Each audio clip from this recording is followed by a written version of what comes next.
बिस्मिल्लाहिर्रहमानिर्रहीम अस्सलामु अलैकुम वरहमतुल्लाहि वबरकातुहू। नाज़रीन काम आप देख रहे हैं दुनिया मेरे आगे यूट्यूब चैनल और मैं हूं गुलाम नबी मदनी। इस वीडियो के अंदर अफ़गानिस्तान की ताज़ा तरीन सूरत हाल, अफ़गानिस्तान से मुताल्लिक़ नई खबरें, नई अपडेट्स और नई मालूमात आपके सामने रखेंगे। अफ़गानिस्तान के अंदर अमरीका को बदतरीन शिकस्त का सामना तो करना पड़ा है। अमरीका का फ़ौजी इनक़िलाबी रुसवा कुन था और दुनिया के अंदर अमरीका की जग हसाई हो रही है और दुनिया के अंदर अमरीका की बालादस्ती और गलबा ख़त्म हो रहा है। अमरीका ने 85 अरब डॉलर का असलहा और हथियार तालिबान को बतौर माल गनीमत दिए हैं, जिससे अमरीका की सलामती को ख़तरात लाहिक हो चुके हैं। साबिक़ अमरीकी सदर डोनाल्ड ट्रंप ने जो बाइडन पर शदीद तनकीद करते हुए कहा है कि जो बाइडन अहमक है, जो बाइडन नाअहल है, ये इक़्तिदार की सलाहियत भी नहीं रखता है। इसने अमरीका की जो रुसवाई की है, अमरीका की जो बर्बादी इसने की है, इससे तारीख़ के अंदर कभी भी इतनी रुसवाई अमरीका को देखनी नहीं पड़ी है जितनी कि जो बाइडन ने इनख़िला के दौरान की है। अमरीकी सदर डोनाल्ड ट्रंप ने कहा है कि जो बाइडन को फौरी इस्तीफ़ा देना चाहिए। इसने अमरीका की रुसवाई की है, अमरीका को दुनिया भर के अंदर एक मखलूब मुल्क बनाकर साबित कर दिखाया है और जिस अंदाज से तालिबान ने अमरीकियों के साथ सलूक किया है, ये एक दुनिया के सबसे बड़े मुल्क के साथ ये सलूक ज़ैब नहीं देता था।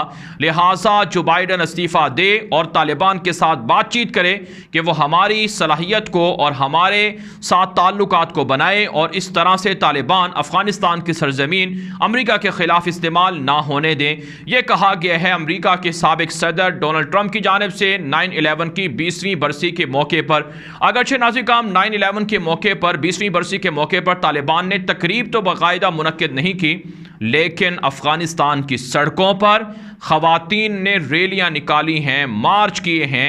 अफ़गानिस्तान के काबुल के अंदर सदारती महल पर इस्लामी इमारत के झंडे लहराए गए हैं और इसी तरह से अफ़गानिस्तान की मुख्तलिफ़ शहरों के अंदर जो मुख्तलिफ़ सड़कें हैं, वहाँ पर सैकड़ों नहीं, हज़ारों नहीं, बल्कि बहुत बड़ी तादाद में लोग निकले हैं।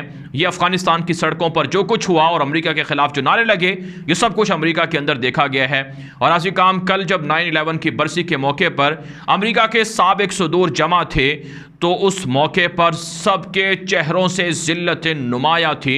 अमेरिका के साबिक़ सदर बुश और ओबामा और इसके अलावा डोनाल्ड ट्रंप और जो बाइडन, ये जमा हुए थे। इन्होंने 9/11 के अंदर मरने वालों के हक़ में सोगे या आप कह सकते हैं इजहार अफसोस किया था, लेकिन बहरहाल काम अफ़गान तालिबान की जीत से इन सब के चेहरे मुरझाए हुए थे और साबिक़ अमरीकी सदर, डिक्टेटर और इसी तरह से कातिल दहशतगर्द जॉर्ज बुश, जिसने अमेरिका की सलामती को दाव पर लगाया था, जिसने मुसलमानों का खून बहाने के लिए सलीबी जंग शुरू की थी, नाज़रीन काम उसने जब वो इक़्तिदार में था उसका गुरूर किस कदर उरूज पर था और वो कैसे गुरूर के अंदर उस अपनी फ़िरौनियत के अंदर डूबा हुआ था। नाज़रीन काम पहले जॉर्ज बुश की ये वीडियो आप मुलाहिज़ा करें कि 2001 के अंदर जब इन्होंने अफ़गानिस्तान पर हमला किया तो जॉर्ज बुश ने यह कहा था कि अमरीका का वो दुश्मन होगा जो तालिबान के साथ बातचीत करेगा, जो दहशतगर्दों का साथ देगा वो भी दहशतगर्द होगा और उसके साथ अमरीका भी दहशतगर्दों जैसा सलूक करेगा, मुजरमों जैसा सलूक करेगा। जॉर्ज बुश ने अपनी वीडियो के अंदर ये भी कहा था कि कोई मुज़ाकरात नहीं होंगे, कोई कैलेंडर नहीं है, हम अपने वक्त के हिसाब से काम करेंगे और हम तालिबान के साथ कोई डील नहीं करेंगे। नाज़रीन काम पहले ये वीडियो देखें, मज़ीद तफसीलात आपको बाद में बताते हैं। Either you are with us or you are with the terrorists. From this day forward, any nation that continues to harbor or support terrorism will be regarded by the United States as a hostile regime. There's no negotiations. There's no calendar.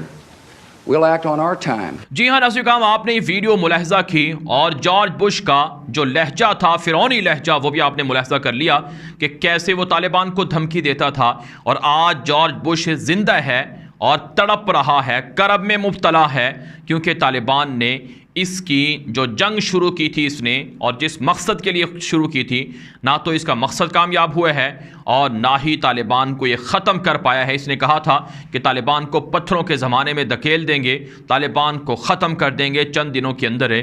लेकिन तालिबान ने फ़तह हासिल करके America के मुंह पर तमाचा लगाकर America की ज़िल्लत अमेज़ रुसवाई दुनिया के सामने रखकर दुनिया भर के अंदर अमेरिका का तमाशा बना दिया है। आपने वो वीडियोज़ देखी होंगी कि तालिबान अमेरिकी जहाज़ों से रस्सियाँ डालकर झूला ले रहे हैं और इसी तरह से अमेरिकी जहाज़ों के परों पर, हेलीकॉप्टरों के परों पर चढ़े हुए हैं। और नाज़िकाम 50 के करीब ब्लैक हॉक हेलीकॉप्टर अमेरिका ने 2-3 माह पहले दिए थे काबुल हुकूमत को, जो तालिबान के पास चले गए हैं। 85 अरब डॉलर का असलहा कोई मामूली असला नहीं है। अमेरिका के जो ज़राए इब्लाग हैं, मीडिया है, वहाँ पर ये खबरें भी आ रही हैं कि तालिबान पर हमला कर दिया जाए, तालिबान के पास जो असलहा है इसे तबाह कर दिया जाए। लेकिन ना तो अमेरिका तालिबान के साथ अब दोबारा पंगा ले सकता है और ना ही अमेरिका के अंदर इतनी हिम्मत है कि वो आए और अफ़गान तालिबान का मुकाबला करे या वहाँ पर हमला करे। इसलिए अब तारीख के अंदर अमरीकियों को ये रुसवाई हमेशा सताती रहेगी। अब नाज़िकाम कुछ दीगर ख़बरों की बात कर लेते हैं। एक बड़ी ख़बर ईरान से सामने आ रही है। ईरान को बड़ी तकलीफ़ है तालिबान की हुकूमत से। ईरान की जानिब से तालिबान से मुतालबा किया गया है कि जामे हुकूमत बनाने के लिए तालिबान को प्रेशराइज़ करेंगे। तालिबान को चाहिए कि वह अपनी हुकूमत के अंदर ख़वातीन को शामिल करें, अपनी हुकूमत के अंदर दीगर अक़लियतों को शामिल करें, यानी शिया मसलक के लोगों को भी शामिल करें, पंशीरी लोगों को भी शामिल करें। ये ईरान की जानिब से कहा गया है। तालिबान कहते हैं कि ईरान के अंदर सुन्नी अक़लियतें या सुन्नी मुसलमानों को वज़ारतों में हिस्सा नहीं दिया गया है और इसी तरह से जो ईरान की पार्लियामेंट है, जो ईरान की कैबिनेट है, जो ईरान की एक तरह से रहबर शूरा है और दीगर जो उनकी कमेटियां हैं, उनके अंदर ख़वातीन को वो ओहदे नहीं दिए गए हैं जिनका वो हमसे मुतालबा कर रहे हैं। ईरान पहले अपने गिरबान में झांके और फिर हमारे ख़िलाफ़ बात करे, ये तालिबान के रहनुमाओं ने ईरान को जवाब दिया है। नाज़िकाम इसी तरह से एक और ख़बर ये भी सामने आ रही है कि ईरानी पार्लियामेंट के लोग भी पंजशीर के अंदर तालिबान की फ़तह पर काफ़ी सीख पाए हैं। ईरानी पार्लियामेंट के लोगों की जानिब से कहा जा रहा है कि पंजशीर के अंदर पाकिस्तान के ISI ने मदाखलत की है, पाकिस्तान की ISI वहाँ पर आकर लड़ी है, पाकिस्तान की फ़ौज लड़ी है, लिहाजा पाकिस्तान का मुहासबा होना चाहिए। यह ईरान की जानिब से, उनकी पार्लियामेंट के लोगों की जानिब से कहा जा रहा है। पाकिस्तान ने ईरान के इस लहजे पर, इस रवैये पर शदीद गम और गुस्से का इजहार किया है और ईरान के साथ डिप्लोमेटिक चैनल्स के थ्रू रब्ता किया है कि ईरान अपने रवैयों पर गौर करे। ख़ित्ते के अंदर अगर अमन आ रहा है तो इससे ईरान को तकलीफ़ नहीं होनी चाहिए। अफ़गान तालिबान कहते हैं कि अगर ईरान ने भारत की तरह अपना रवैया ना बदला तो फिर हमारे लिए भारत और ईरान में कोई फ़र्क नहीं होगा और हम जो सलूक भारत के साथ करेंगे वही ईरान के साथ भी कर सकते हैं। नाज़िकाम में इससे पहले आपको बता चुका हूँ कि ईरान को मसला ये है कि अफ़गान तालिबान के आने के बाद उनकी जो करप्शन थी, उनकी जो बददियानती थी और जो अफ़गानिस्तान के वसाइल पर उनका कंट्रोल था वो चूँकि ख़त्म हो गया है। उनको मुफ्त में पानी मिलता था ईरान से, अफ़गानिस्तान से। उनको जो तिजारत के ज़रिए से अफ़गानिस्तान की मादनियात को वो लूट रहे थे, अब ये सब चीज़ें बंद हो गई हैं, ये सब धंधे बंद हो गए हैं। इसलिए अब ईरान को तकलीफ़ है और वो तालिबान के ख़िलाफ़ इस तरह के बयानात दे रहा है। जबकि पाकिस्तान की जानिब से ईरान को कहा गया है कि पहले वो अपने रवैये देखे। इराक़ के अंदर, शाम के अंदर, यमन के अंदर और दीगर जगहों पर जो प्रॉक्सी वार है जिसे दुनिया तस्लीम करती है और ख़ुद ईरान भी तस्लीम करता है, पहले अपने रवैयों को देखे, अपने किरदार को देखे और फिर पाकिस्तान पर उंगली उठाए। पाकिस्तान अफ़गानिस्तान का पड़ोसी मुल्क है, यहाँ का अमन पाकिस्तान का अमन है। यहाँ की बदइंतज़ामी, यहाँ पर खाना जंगी पाकिस्तान के लिए नुकसानदेह है।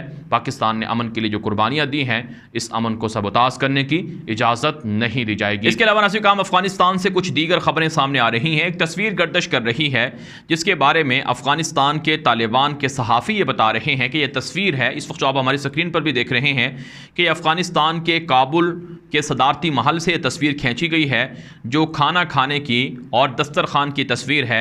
नाज़िकाम तालिबान के सहाफ़ी और ज़राए बता रहे हैं कि तालिबान के वज़ीर आज़म मुल्ला मोहम्मद हसन अखूंद वो अपने वज़रा के साथ, अपने लोगों के साथ, कारकुनों के साथ इसी सादा दस्तरखान पर ज़मीन पर बैठकर खाना खा रहे हैं और इससे तालिबान की जो एक तरह से आजिज़ी है और तालिबान के लीडरों की जो अपने कारकुनों के साथ है और अपने मातहतों के साथ जो उनका रवैया है वो वाज़ेह होता है। अफ़गान तालिबान कहते हैं कि जो हमारे लीडर हैं उनके ऊपर भारी ज़िम्मेदारी आयद है कि वो अवाम के ख़जाने को, अवाम के पैसों को अपने ज़ाती अय्याशी पर, अपने ज़ाती जो अपने ज़ाती मकासद के लिए इस्तेमाल ना करें, बल्कि इसे अफ़गानिस्तान की आवाम की फ़लाह व बहबूद के लिए इस्तेमाल करें। इसके अलावा नाज़रीन कुछ ख़बरें ये भी सामने आ रही हैं कि अफ़गानिस्तान के अंदर सूबा बामियान और दीगर सूबों में ख़वातीन ने तालिबान के हक़ में रैलियाँ निकाली हैं। आप जानते हैं इससे पहले भी तालिबान की जानिब से जो ख़वातीन थीं उन्होंने काबुल के अंदर और दीगर शहरों के अंदर, सूबों के अंदर भी रैलियाँ निकाली थी, मार्च निकाले थे। अब बामियान से तस्वीरें सामने आ रही हैं कि ख़वातीन ने वहाँ पर रैलियाँ निकाली हैं, तालिबान के हक़ में नारे लगाए हैं और तालिबान के इस्लामी सिस्टम को सराहा गया है।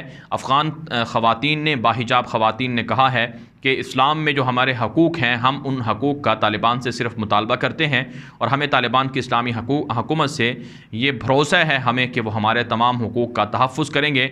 हम बराबरी नहीं चाहते, जो अल्लाह रब्बुल इज़्ज़त ने तक़सीम कार बनाया है उसको हम तस्लीम करते हैं और अफ़गानिस्तान की ख़वातीन हिजाब चाहती हैं, पर्दा चाहती हैं।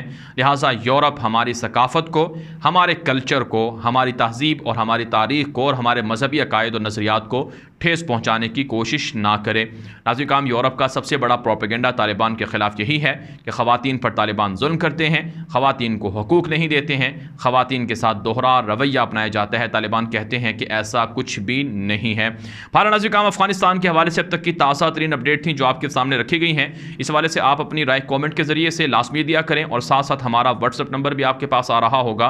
व्हाट्सअप के ज़रिए से भी आप अपनी आरा हम तक पहुँचा सकते हैं और इसके अलावा ये वीडियो दोस्तों के साथ व्हाट्सएप पर, ट्विटर पर, इंस्टाग्राम पर, फेसबुक पर, हर जगह पर लाजमी नशर किया करें ताकि लोगों को दुरुस्त मालूमात मिल सकें, लोग प्रोपेगेंडे से बच सकें। और हमारे ट्विटर अकाउंट गुलाम नबी मदनी को भी फॉलो कर लीजिए। अब तक के लिए इतना ही इजाज़त दीजिए। अस्सलामु अलैकुम व रहमतुल्लाहि व बरकातुहू।